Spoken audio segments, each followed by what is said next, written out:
Are you ready to get your button pushed?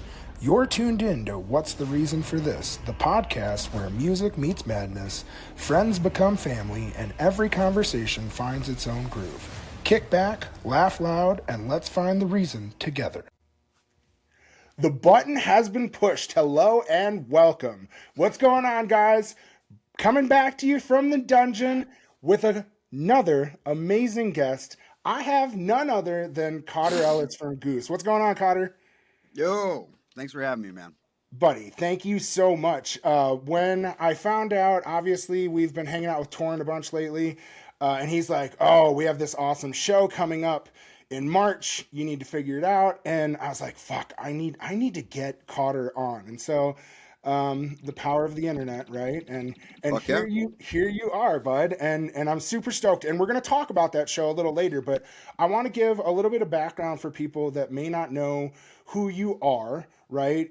Cotter Ellis is the drummer for the band Goose. Goose.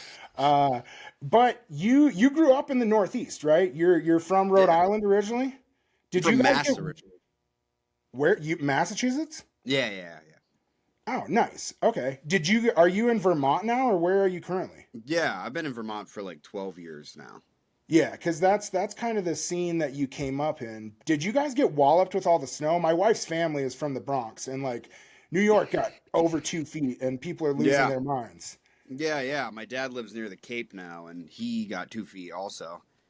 We got some snow like 3 days ago, but we didn't get the big storm. But we've been getting smoked all winter. It's been awesome. Yeah, so you've been enjoying snowboarding? Oh yeah, I've been getting out there Yeah, hardcore but this and year. so is that what's kind of fun of like the Colorado shows is now you can like the dwellers do it all the time. They call it ski tour, right?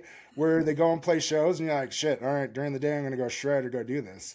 Yeah. Is that some of what your thought process is during your Oh, off time and during those side projects? I mean, for sure. So like last year was my first time ever riding in the West Coast ever, and I've been snowboarding my whole life. And it was one of the managers for Goose was like, hey, we should do this and get you guys to the mountain. And he basically made it all happen for me. I've been to Colorado to play a million times, but never had the means to like, rent a car and bring the board out there. Like I used to tour Colorado with Swimmer all the time.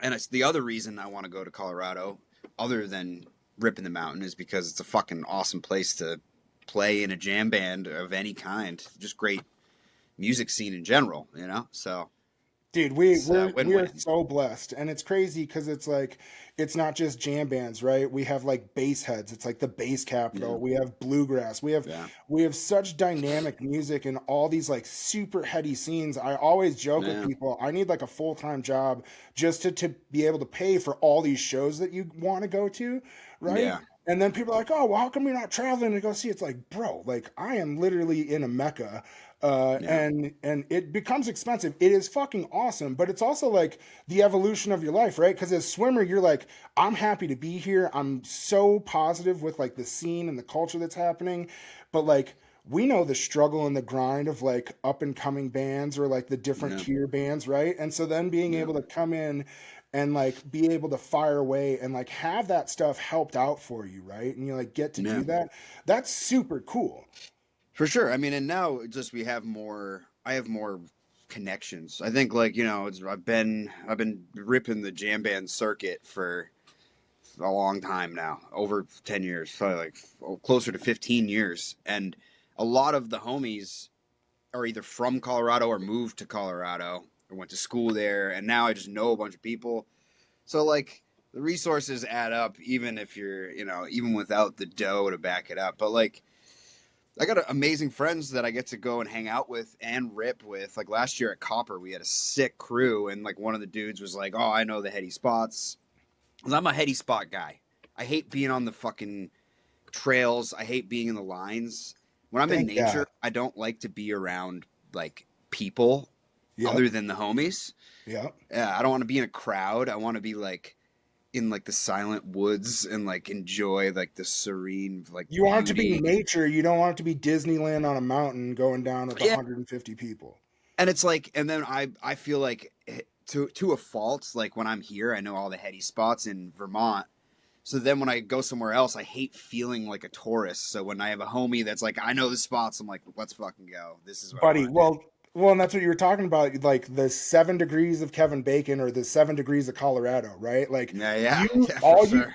all you got to do is ask the homies, and they will Yeah, provide. And I don't yeah, care yeah, what spot you're going to. They find Cotter the heady spots, right? Because yeah, dude. everybody knows exactly what you're talking about, and like it's that feeling, right? And it's like you get that same feeling with connecting with outdoors as you do with like connecting with music, right? For sure. And it's funny because like we do these things to like recharge, or like I always joke when people are like screaming at me on the internet, I'm like, bro, go touch some fucking grass, like Yeah, just take chill a the walk fuck in the out. woods. Yes, You know, it's. exactly. I think I've been thinking about this a lot lately. Rick actually told me that, like, in like Native American culture, if someone was like going through something, they would send them out, and I don't know like what tribe or any specifics, but generally they would send them out into the woods just because they believed that the energy of the trees would ground them, like would bring them back to where their head should be at, even keel. And I think that's legit as fuck. Being in the woods, especially in the winter when it's like quiet because the snow insulates the sound, it's just like It's like crispy, right? Because like it's everything is amazing. like it's like HD dialed in, especially when you get some of that Yeah. untouched stuff, right? Like Oh yeah, when you're the that's what you're first to looking go. for. Yeah, dude. And it's like it's that feeling, right? But it's crazy because like it's kind of tribal, right? And it's the For same sure, thing with music where you like get that connection and that tribal feeling. 100%. And and dude, we're talking to one of the best drummers in the jam scene right now, right? And so like you are so versatile as a drummer. I wanted to learn a little more about, cuz like swimmer I definitely know about, right? But like Sure. I like to learn about the shit before, right? Like who was the first drummer that you heard and you're like, I want to do that?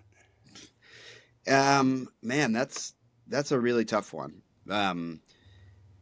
I I did get I had an obsession with Neil Peart when Fuck. I was like in like seventh grade. I mean, I still love Rush, but I wouldn't say that that's never a sound that I like actually went for. It was more of like the glamour of it. Like I grew up watching like School of Rock, and then like seeing a guy like Neil Peart. Like I had the Live in Brazil DVD, and Yep. like watching him do his drum solo where he has the full 360 kit. Mhm. That shit blew my fucking mind. The fact that a drummer could like hold your attention in that way, as opposed to like also an amazing like Bonham solo. Bonham has always been and still is my just top three. John Bonham is, I think, the greatest rock and roll drummer of all time, for sure. He just combined everything and he had such a fucking swag. He just captures you with his groove and his like organic energy, power, but groove and taste from jazz licks brought in. Really smart, like kind of seems like a caveman, but really intelligent. Kind of like Jay Lane. Like Dude, caveman. yes. You ever met that guy in real life? Genius. He's a genius. He's Yes. also a giant acid caveman. And like, Yes, dude. Mongoloid would be the fucking term, a thousand dude, percent. But like dude, it's crazy because like people don't see behind the curtain, right? They see that for front sure. facing image and then they like think that they know or they think that they understand. But what I know as like a fan, right? Not as a musician or like anyone that has any clue about anything, but drummers drive so much of the jam band, and like they like think about like Fishman, Kritzman, right? Yeah, J-Rad, Trucks, right? Like yeah, and I'm going to say this, Cotter, you were a huge influence in like the evolution of what happened with Goose, right? Because it happened in 2024 that you came on, but it was in 2025 that you guys became the Fearless Foursome, right? And we're just past that 1 year mark of those Milwaukee shows where you guys you became a foursome, right? yeah, And yeah. so you had some time underneath you, but like that is a huge shift. And for you with your versatility to be able, I feel like you really drove, right? You got in, you got comfortable, and then you started even those first three shows in Milwaukee are nuts, right? But Yeah, so yeah, like yeah. for you, how do you jump into that and then be like, okay, like being respectful of what's been built, right? Because at that point, you're already a headliner, right? You're nationwide. You had already had success on your own, but it wasn't at that the level, right? So like, what was your thought process like going into those Milwaukee shows and like finding like that balance? I mean, that it was pretty. It was a wild fucking ride, man. I mean, it everything everything happened pretty fast, but also that my roots is playing in a four-piece jam band, Yep. and my huge inspiration is from four-piece jam bands or bands like jam adjacent.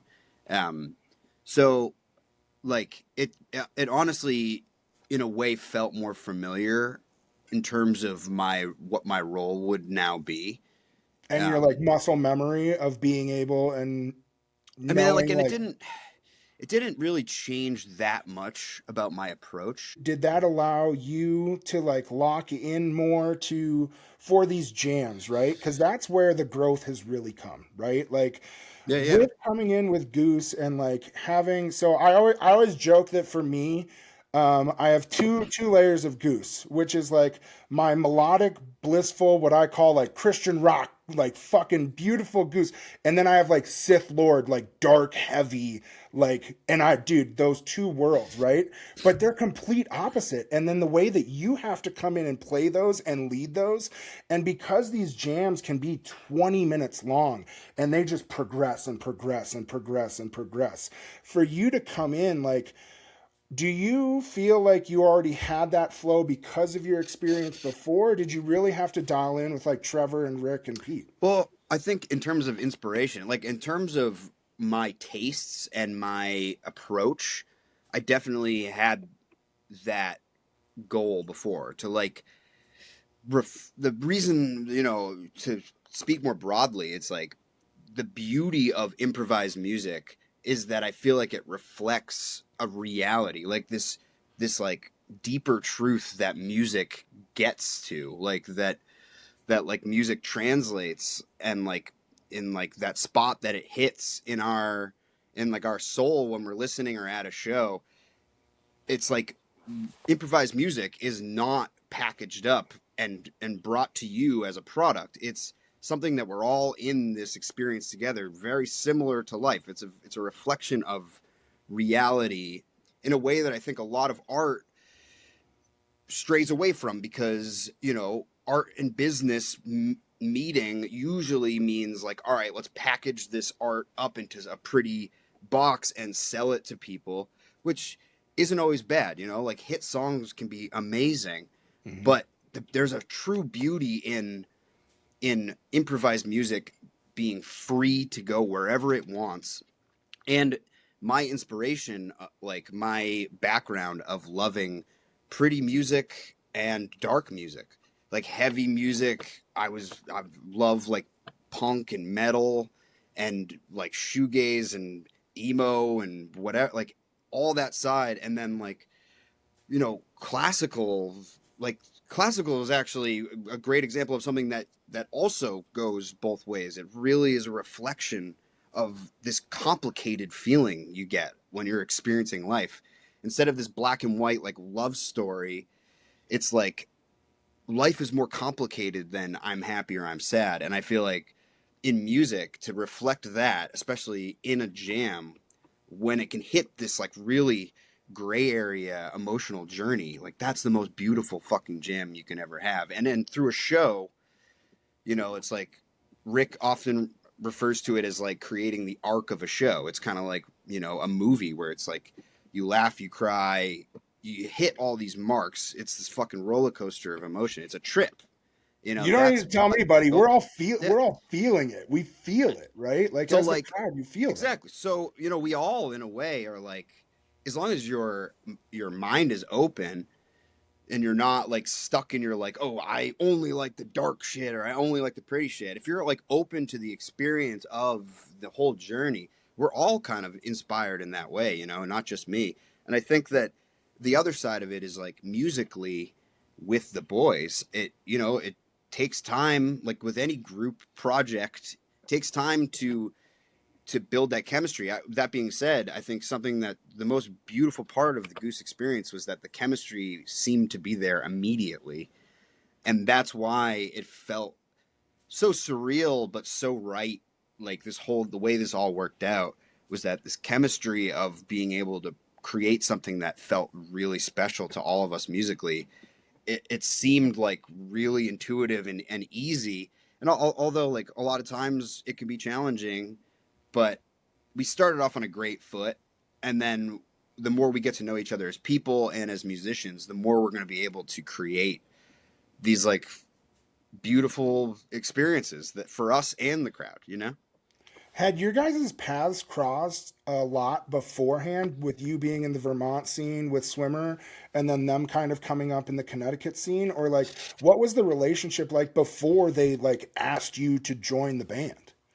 Well, I knew Peter pretty well from like, I think my Swimmer used to play with Great Blue from like 2012 early on. I was still Oh in wow. college when I Yeah, met so Peter. like early.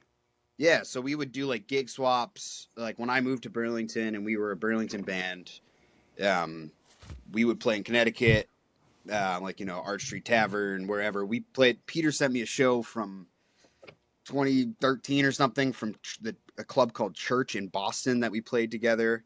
We were both just kind of like go getters. Peter was very much a go getter, and the keyboard player in Swimmer, Matt Dolliver, was also our booking agent. He was the one who made the connection with Peter, and they were both just similar. Like we're getting Hustle. after this, Yeah, that's and awesome. we played with Peter a bunch. We loved Great Blue in all its forms throughout the years. We loved playing with them. Great guys, great tunes, and yeah. And then I've told this story before, but it's a really weird and cool thing. Like the last time Swimmer played with Great Blue before he joined Goose, Peter came up to me after the show and was like, "One day I'd love to play in a band with you." And then kind of forgot about it until I joined Goose, and then that popped in my head and was like, "Oh, that's fucking weird and awesome." And Dude, then, the world provides, buddy. dude, I mean, this whole thing has been like fucking stars align. What the fuck? It's a simulation. What the fuck is going on?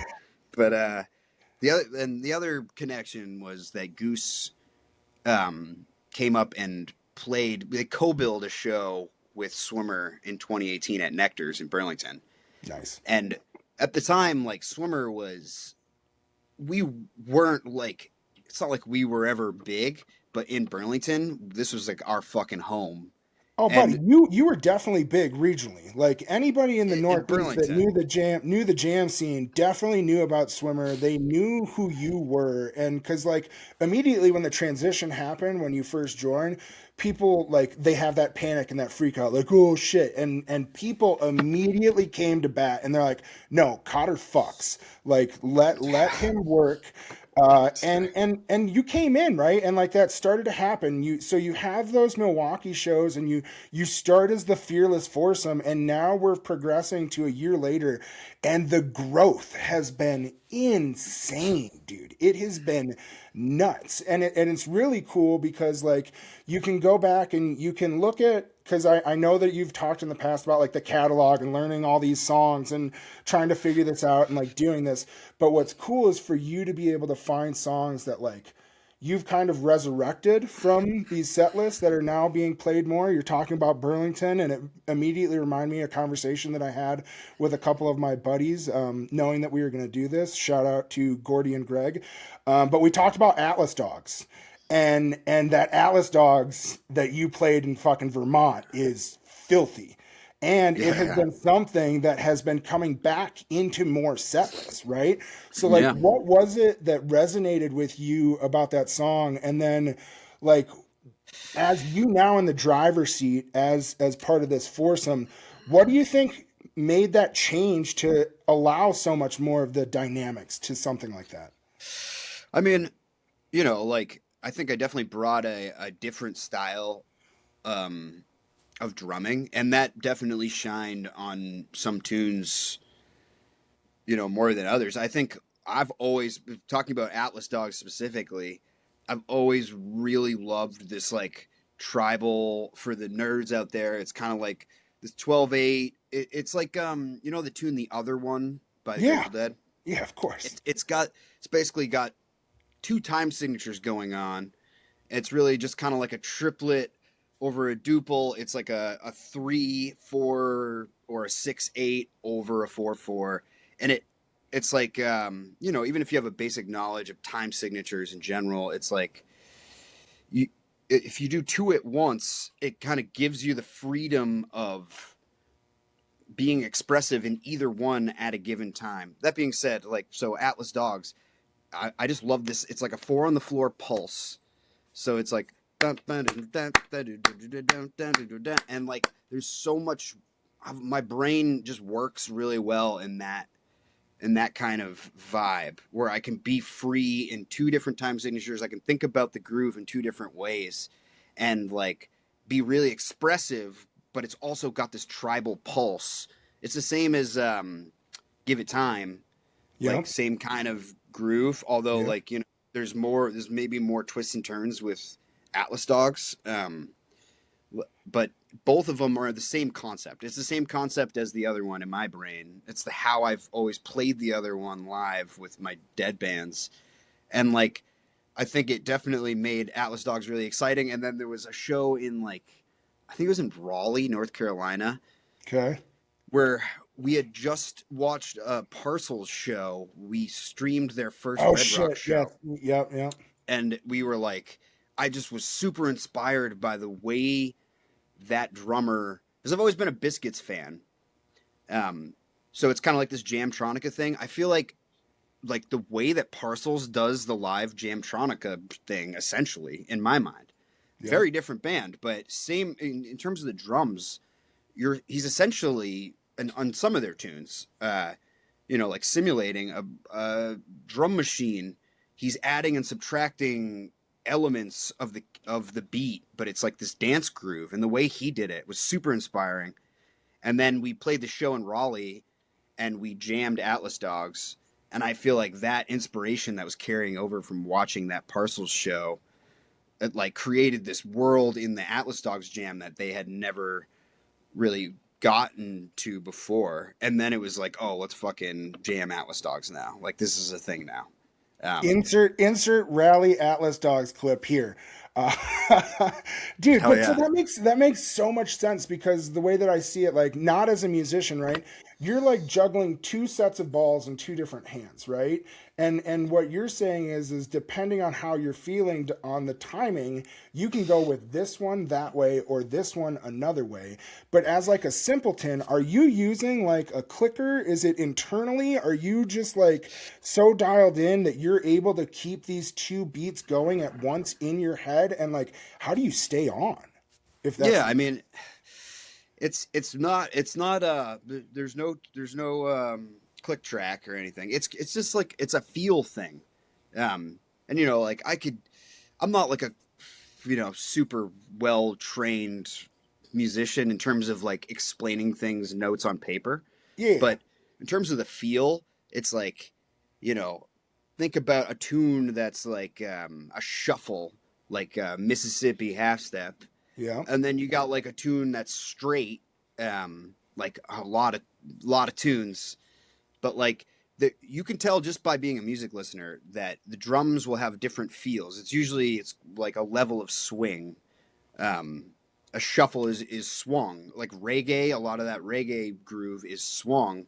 Yeah. Blues, like a lot of that shit, and then Dude, and other that's why. tunes. Sorry, you said reggae. So the change for Indian, right? Reggae Oh yeah, Indian, buddy. Oh, buddy, we love it. that was Absolutely, sweet. Yeah, like dude. we did that at Fiddler's Green. That one you're talking about? Yes, Yeah, yes, that was buddy, cool as in fuck. We got to do Colorado, that again. dude. You please do because you did another one. I think the one before that was in Vegas, um, with That was a the cool All show I too. Speed with the All I Need, where you sped it up. Dude, it's Speed. wild because it's cool how you guys play with your own music, right? Yeah, And for then sure. and then for you as the drummer, like, okay, now you can sit in this space, or you can start to build texture, right? Or you can now like lead up to these peaks, or like lock into like something that's like, let us just dance, right? And now Cotter's just like letting us groove. But like what I want to talk about is getting to those peaks because you guys have some epic jams. And so you talk about that feel. Is it like nonverbal between you, Rick, and Trevor? Like, what is it that's happening? Like, when do you know? Because it's a feel, right? And it's like, oh, okay, we just got a 23-minute Madovan, right? Like, what? How? What's going on in your head or on stage as you guys are building these jams? I mean, I feel like it's a tough thing. It's a tough question to answer. I think, a lot of the best jams are the ones where you're not thinking, Hmm. and it's purely just intuitive. It's in the moment completely. Obviously, it's in the moment because and it works because you've prepared. You've talked about, you've analyzed, you've like, watched the tape, so to speak, been like, this is what we did here. Oh, like we have this feel here. Oh, this was really cool when you guys did this, and then you're rehearsing, and there's like little things that you pick up on each other's sound, and like it's really just practice and like intentional practice in terms of jamming, and Yeah. then discussion about what we liked, what we didn't like, what we thought worked, or what we'd like to get into more. And then when you're actually out there on stage in front of everyone, you're doing all that preparation so that in those moments you don't have to think. And I think part of it is kind of like you're fucking you're diving into the unknown, and Hmm. it's like this beautiful, it's not fear, but it's like an exhilaration of like, who the fuck knows what's about to happen, and like hopefully we get there. And then there's these beautiful moments, um, where it's like, oh yeah, we feel like we got there. Sometimes one person feels like we got there. Sometimes none of us do. Sometimes we all do. Sometimes it's the same way with the crowd, right? Like there's going to be critics of everything we do, even if we think it was the greatest thing ever. There's going to be people who loved it if we thought it was the worst thing ever, which that's definitely happened, where we thought we were just meandering like idiots and couldn't find this connection. And then, we go on like someone on Reddit, or someone sends us something that's like, this was the greatest jam they ever heard. And we were like, well, that's cool because we thought it fucking stunk. But, you know, That's amazing. it's a hard But thing to like it's a hard thing to analyze. It's obviously so subjective that it's a hard thing to analyze jams, but we really do try just because we want to get better always. well, you were talking about those moments. Do you remember that first moment that you had with the band that you're like, "Oh, fuck yes. Okay, this is it." I mean, the first moment that I can remember, there's been so many, and often I'm in the moment so much that I'm not like thinking about it enough to like really carry it with me. But I remember like the drive from the cap shows. Mm. It was like when I feel like that. I think it was the first show, but it was like it felt like the first time with Goose where like that first show was a fucking whirlwind, and I was a Buddy, million things were going through my brain. It was crazy. And then like that drive just felt like we got into this fucking energy, this rhythm, and then it was like, all right, like now we can really take this off. I feel like a lot of it too is like just this primal drive, like this like I don't know, this like inner like fury, like just like we're gonna pump this and milk this for all it's worth. Like you got to put the energy in, especially as the drummer. You got to like really fucking dig deep and want it, and whether it's a light touch and it's pretty, or it's fucking heavy and hard hitting, either way it's got to be like the passion has to be there 1000%. And then when everybody's like pumping that passion in, and then when it feels like it connects, sometimes like we'll all just like look at each other, and it's like this unspoken like, it's fucking connecting, let's fucking take this to the moon right now, like. yes. And it's really a feeling more than it is like something that I could describe in words. Maybe it's just because I'm not that eloquent of a speaker, but you know, I can Well, feel but it for sure. the energy is there. You can, like you said, you can feel it, right? Like the electricity, and like we can feel it as fans when you guys are, as we say, like locked in, right? And so it's really fun to do that. And you already talked about like the Colorado scene and how wild it is for us here, but for you changing from like touring with Swimmer to now going on these mega tours with Goose, was there some place that was like surprising to you that you were like, oh man, this place fucks, right? Like, I always talk about the Mousetrap in Indianapolis, right? Because that was one of the first Goose Show recordings that I listened to. I was like, okay, these boys fuck. Like, I need to figure out what this is. And now it's been fucking 9 years later. I mean, dude, there's so many places because you know, I was just talking about this with someone. It's like when you're in a small band that no one's ever heard of, and you're coming from the Northeast and you're going to Colorado, it's like everything in between, like past Ohio, is too spread out. Mm-hmm. So it's just like I always go back to this. There was a moment in Swimmer where we were playing in Des Moines, Iowa, and it was just like two guys at the bar that like one of them started like puking on the bar halfway through our show. Like they gave a fuck about our band, and I was just like, man, what the fuck are we doing out here? Like, what is this? But I mean, Ohio always fucked for Swimmer, so I won't say that was surprising. But you know, all those places in the Midwest, there's a fucking lot of great. Like, it's almost better because you know, with Goose, it we get these like bigger venues, and it's like people will come from farther away and all, you know, meet up at these spots, and there's a lot of great fans and venues and vibes in the Midwest, where like, you know, doing small bars and clubs with Swimmer, I never really experienced it. Like, dude, Boise, fucking Idaho, Mm-hmm. that was one of my favorite shows of the year last year. That's awesome. And it was like Outlaw Field or something. It was just like this field. There was a botanical garden. The crowd was fucking vibing.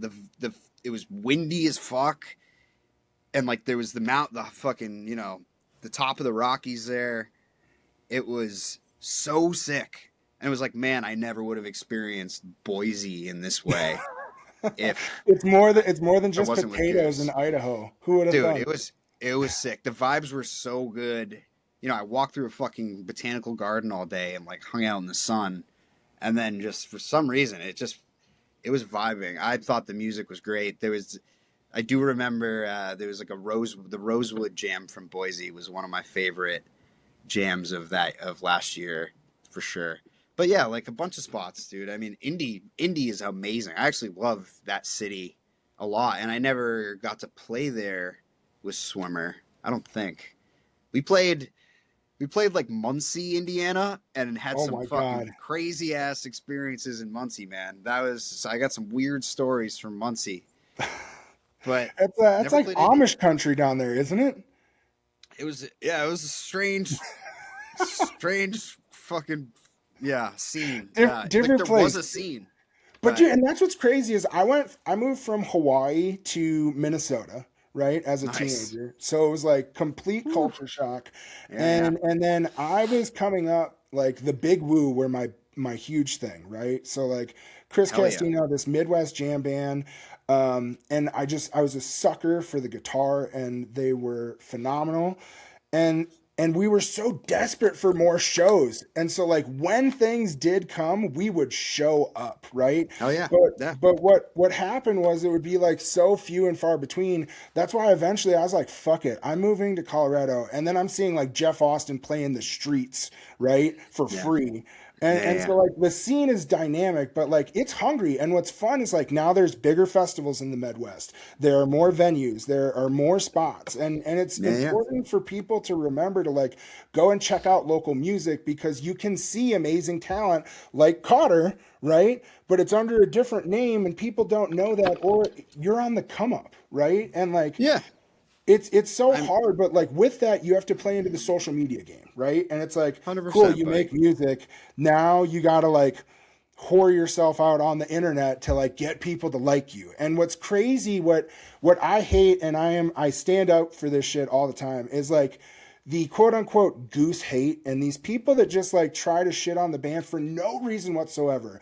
And my favorite moment from last year, Cotter, was you played Halloween and you played this Talking Heads cover and you shouted out one of the biggest haters on the internet. And I was like, yes, that was fucking awesome.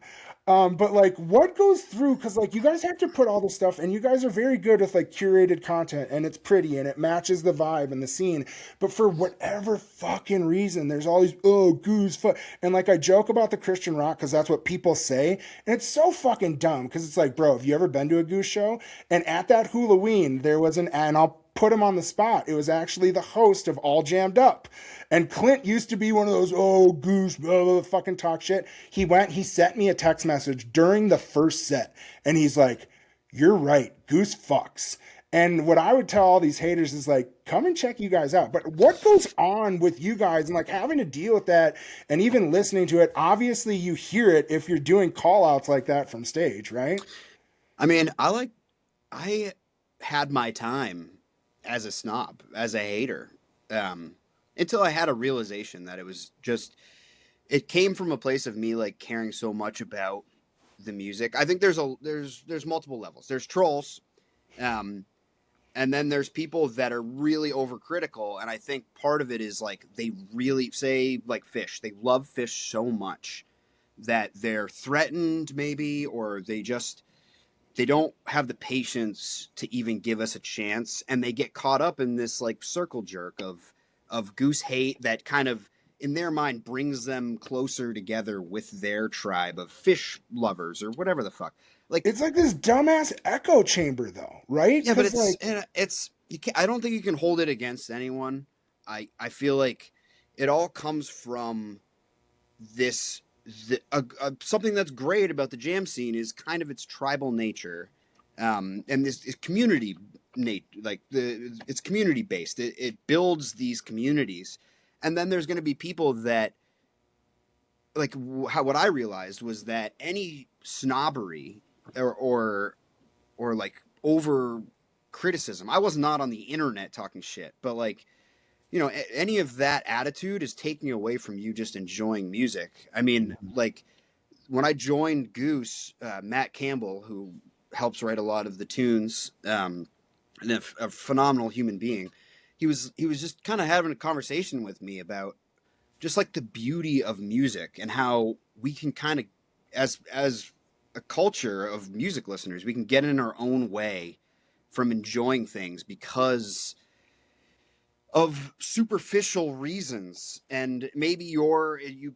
see it as like this allegiance to your tribe. A lot of different reasons can get in the way of you just enjoying music. Like at Nectar's, I always talk about this. Like when I moved to Burlington in 2014, Nectar's had like Metal Mondays, Reggae Thursdays, Emo Wednesdays, Dead Set Tuesdays.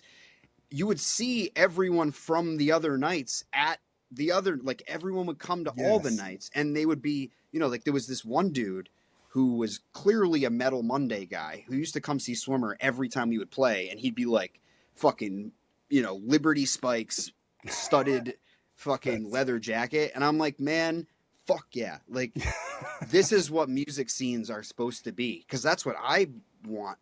It should be a melting pot. Yes, dude. I mean, and it's like music, and then I think people get caught up.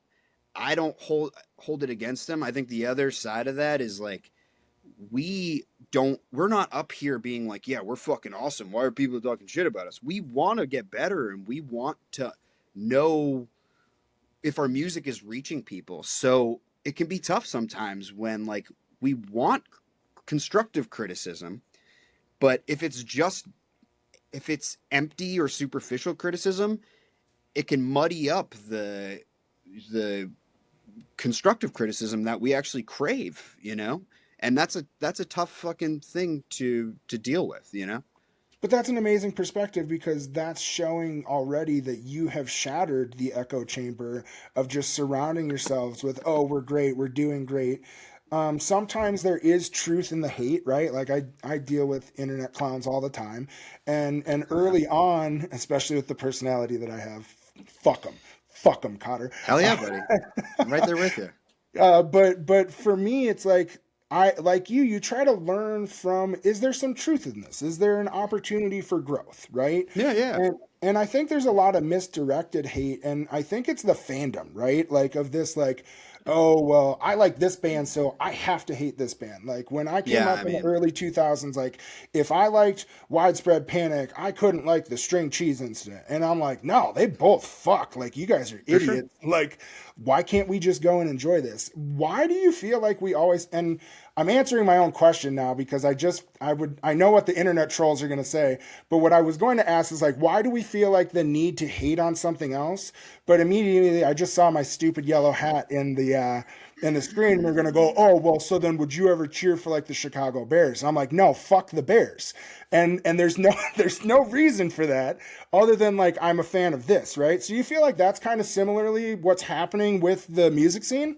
I mean, the sports analogy is definitely the best one.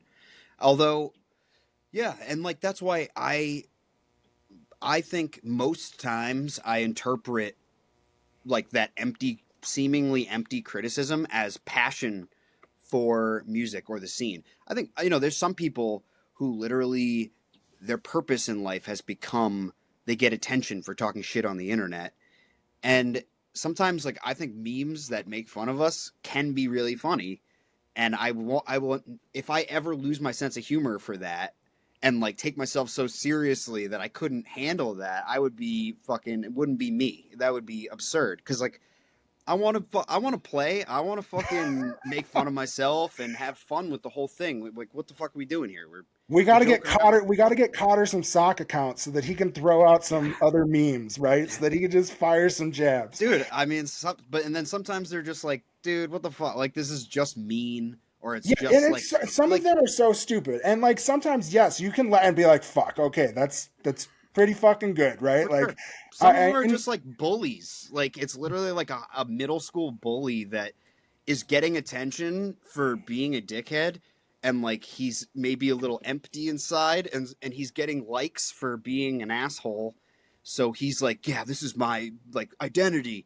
I'm the guy who's like gonna like make fun of these guys and like call them like fucking like schoolyard names and get attention. And like that, I think maybe gives them some fulfillment on the surface, but will never actually give them any. Like I think at night they're sad human beings, so it's one, better to not yes, take dude. that And stuff to what I heart. say all the time is like, the people that are doing this hatred and putting this stuff out there, are they happy people, right? Like are No, they do they have like a strong relationship or a family or a good job that they like or something that they're enjoying, like something that's gratifying to them, or are they just endorphin chasing on being a troll? And like listen, okay, this is coming from me, like I do stupid shit like throw chairs and fold posters, like shock jock shit, but I usually do that with purpose because I want to start asking a question, right? And being like, hey, how do we fucking feel about this, right? I'm not sure. trying to be an asshole just to be an asshole, but ultimately these people That's. are fucking miserable, right? They I have to mean, I be. think there's a line there too. I think like being silly is amazing. Having a good sense of humor, fucking around, I'm all for all these things. Making fun of people in like a positive way, I think is amazing, and I honestly love to see it when it's about me. I think it's fucking like when I joined Goose and like there was started to be like memes about me and like photoshopping my face on fucked up shit. I thought it was the coolest thing ever, man. I was like, man, I can't believe that I'm in these now. This is fucking sick. Like Shout out to Blotter Ellis. Water Ellis, Goose Band Goose memes. There's a bunch of Goose them. band memes. Oh, dude, there's a bunch of them, They're great. and that's what you're saying, and like you can still laugh at yourself and you can still have fun, and like there's this, you have to be able to keep some of that composure because there's so much that comes from playing in these huge bands and having these spotlights on you. But now let's get back to like the side project, right? So we have Cotter and Friends coming to Colorado. You have, from what I remember, Kyle Hollingsworth. You have Torrin Daniels. Who's playing guitar? Playing guitar and bass are my boys from Swimmer, Joey Oh yes, Mello it's the Swimmer and Jack members, McNutt. dude. Yeah. Yes, So I'm really dude. excited to bring them out. They're my fucking. I've been playing with them for over 10 years. They're my fucking boys for life. and it's gonna be sick. We also have Andy Hall from the String Dusters. Oh, dude, the We Dobro. got How can I forget? we got fucking Gerlach from Oh, dude, yeah, playing the sax from yeah, Frasco's Pod, the yeah, yeah, world-saving yeah, podcast. yeah, dude. Fuck, dude, yes, I It's I gonna am. be sick. I'm super stoked for that. But like for Also, you, it's obviously easier because you have your boys from Swimmer. So then you guys are kind of dialed in as the trio, right? And now you can have some of these other pieces more as sit-ins. But like even with that, how do you guys curate like, oh, all right, well, I'm not playing with Goose, so now I can really fucking play something different or add these types of songs. How do you start curating what you're playing, and then using some of the strengths of the people that you're having sit in with you? I mean, that's the name of the game with the whole idea of Cotter and Friends. Believe it or not, like I would love to believe that it's way less about selling my name and more about me getting the opportunity to expand my musical horizons with the equal influence of anyone who's in the band. And like, you know, the way that this lineup worked out was a great example of what I'm trying to do with Cotter and Friends is because like we're not a band that's hanging out rehearsing. We're not playing generally we're not playing like our own original music. Maybe we're playing some of the members' original music.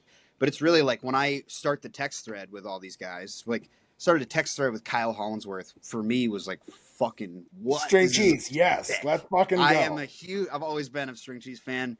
My first show was probably like '09 or something, 2010. I'm a huge fan.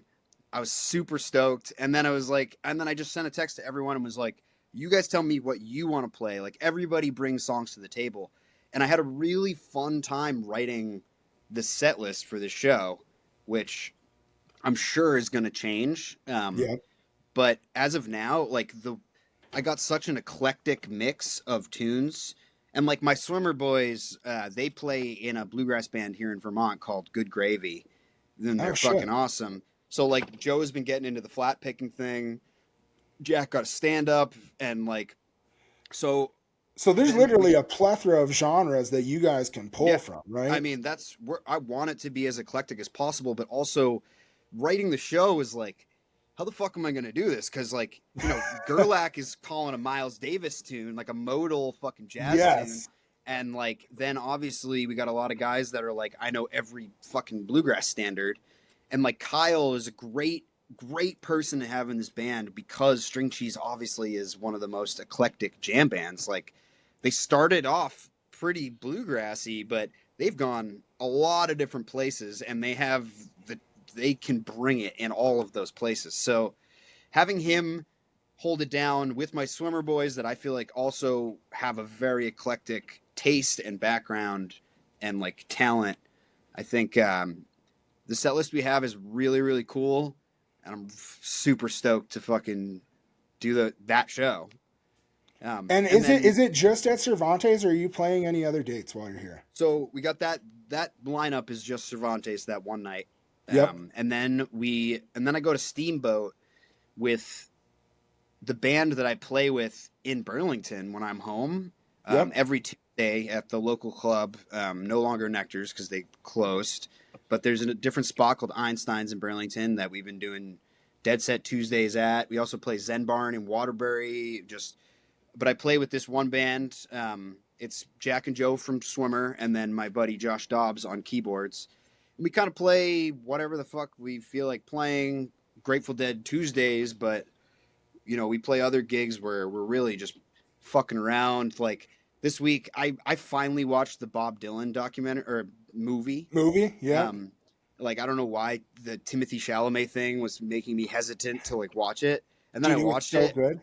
And dude, I was like, I had a huge Dylan phase, and like I watched that movie and I was like fucking right back into I like went through all my old playlists, and now like I cooked breakfast this morning, put on an old fucking Dylan playlist and was like, yo, this I'm super fired up about that. So I texted the boys and was like, we're playing tonight and we're playing tomorrow in Vermont. I was like, we got to rip a Dylan You're gonna set. cut some Dylan tunes. That's fucking Oh yeah, beautiful. for sure, dude. I mean, Well, There's so many, and they're there great. are so many, and they're so But powerful, especially for in the times when he wrote them, and then where we're at now, right? Like, it's music is a very beautiful thing, and it's really fun to like rekindle old flames, because like we go through this foundational like as we grow up, and then it's like, oh shit, I don't remember the last time that I listened to this, and then you go back and you listen to it, you're like, fuck, this is just as good as what it yeah, was, dude, for sure. dude.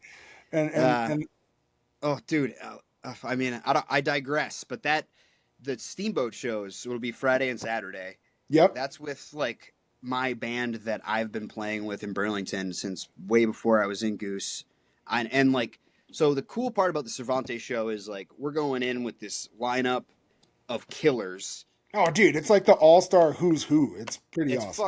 it's so sick, and I'm really excited. But it's like a band that it's like we know a lot of times with Cotter and friends when I do these gigs, we're not rehearsing because we live across the fucking country from each other. So we Yeah. show up and try to get our shit together, like prepare as well as we can. But it's kind of like it's kind of like the improv thing, but we're playing songs like with the songs too, because it's like we're jumping into this world where let's just see what happens with all these ingredients like in the pot. Let's see if we can make a fucking good tasting soup. But the Steamboat shows will be like my boys. We've played together a ton. We know each other's playing. It's gonna That's be a going to be fucking. an old family recipe that you never mess up, right? It's Like gonna be like a it's that Vermont comfort, jam right? band get down, dude. I mean, I really I like the star power isn't Is it Old there. Town Pub in It's Steamboat? Old Town Pub. Oh, Yeah, buddy, one of the best. It's and like that place gets rocking. the star power isn't there for the marketing, but I encourage people to come out to those shows because this band can fucking bring the thunder, and we've been playing together for a long time. Like we're gonna bring the juice. So I Well, and hope people come out and Steamboat check it has an out amazing scene, and I know for that sure. you will have a lot of people that will come out, and that's why I wanted to make sure that people knew about this, right? Because like Yes, for sure. you can come and you can hear these things, or you can see like the social media video, but like this is it, right? And now people bitch about, oh, I can't get tickets to Red Rocks, or I can't do this. Well, guess what? You can get tickets to this. Come and Yeah, hang yeah, you out. sure can Yes, you for and you sure. need to, right? And so, Cotter, where can people follow you? Where can they go? Do you have a website for the Cotter and Friends? Where should we direct folks? Yeah, so I got my Instagram, Cotterize, and now I got CotterEllis.com. All those spots have both of those spots have ticket links, so it'll be easy to find there. And yeah, we're just show up, like I don't think we're gonna like. It's not. I don't really pay too close attention to the like ticket sales or anything. You will be surprised, buddy. Like you said, Denver has a good scene. We'll definitely do our best to blast this out to all of our Colorado homies. Oh yeah. But let's just run through it, right? So it's Cotter, it's the bassist and the guitarist from his old band Swimmer. It is Torrin Daniels, Andy Hall, Kyle Hollingsworth. Like this is not something that you guys want to miss. You definitely will see me there. I already got wife's Fuck yeah, approval. buddy. I'm just Hell yeah. just waiting for the babysitter to see if she gets to come with me. Everyone's always like, "Oh, your wife's a saint," and I'm like, "Yeah, she fucking hates me. She doesn't. She loves me." But it's always a fun one. But I am For definitely sure. stoked for this, buddy. I am stoked that I did get my Red Rocks tickets, so I will see you there in Fire. August. You guys have been playing Fiddlers every year for the last 2 years on my youngest daughter's birthday, and I had to pick Ooh, being a good dad, so I'd always only get one show in. But we're for sure. dialed in, Fuck yeah. I mean, dude, I'm so stoked to play Red Rocks. I buddy. like when I joined the band, I was like, What's Fiddler's Green? What the fuck are we doing? Why are we doing that? Go back to Yes, Red Rocks. Why and did I skip over Red Rocks? we're back, baby. We are I'm back. stoked. I'm Dude, you very guys, you stoked, have man. Europe tour, you have Gonzo, you have all this stuff. You have a lot, buddy. I It's am about to so start. stoked. I am so stoked to follow you guys on this journey and to watch. I really appreciate you taking the time. I will see you next weekend, man. Hell yeah, buddy. Thank you so much.